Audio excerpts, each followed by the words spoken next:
Hi, and welcome to History in a Nutshell. My name is Becca, and I am the Director of Education at the Connecticut Historical Society. Today, I'm here in the Waterman Research Center to talk to you about an incredibly important individual, not just for Connecticut, but for the entire country. His name was James Pennington, and he was born enslaved in Maryland. Have you ever heard of him? Maybe not. But over the course of his life, he would escape from slavery, go to Yale, become a preacher, and advocate for the abolition of slavery. He lived a pretty eventful life. Pennington's fight for freedom began in 1827 when he managed to escape from his enslaver near Hagerstown in western Maryland. Soon after he escaped, he was captured, but was able to persuade his white captors to let him go with some quick thinking. From there, he was able to make it to Pennsylvania, which was a free state. James received help from a Quaker named William Wright, who gave him a place to stay, paid him for work, and taught Pennington how to read and write.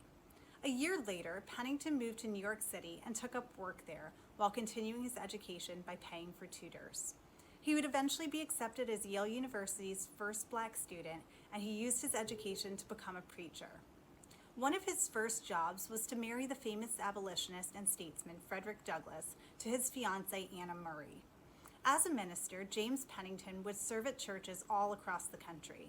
He began to preach in New York, but served in several different states, including Connecticut, Mississippi, Maine, and Florida.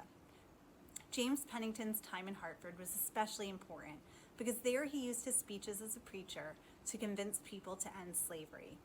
He began to preach at Talcott Street Congregational Church in 1840. By the way, this church still exists today and now goes by the name Faith Congregational Church.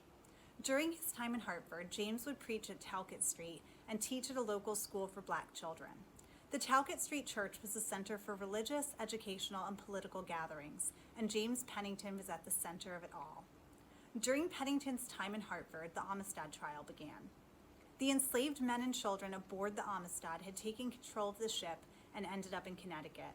There, with the help of abolitionists like James Pennington, they were able to sue for their freedom, because even though slavery was still legal, the slave trade was not.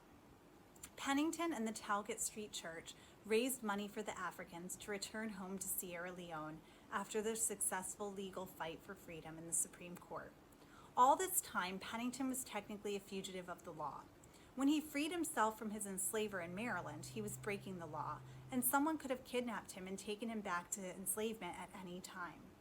That did not stop him from helping other escaped slaves, though, and he worked to settle them in Connecticut or get them to Canada.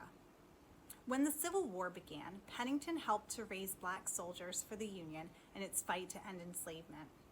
With the help of other abolitionists and the end of the Civil War, the United States passed the 13th Amendment, which ended legal slavery in the country. After the war, he continued his work for the betterment of his people in southern states like Mississippi and Florida. Although you may not have heard of James Pennington before today, his successful fight for freedom around the country impacted the lives of countless people, and we have all benefited from his legacy.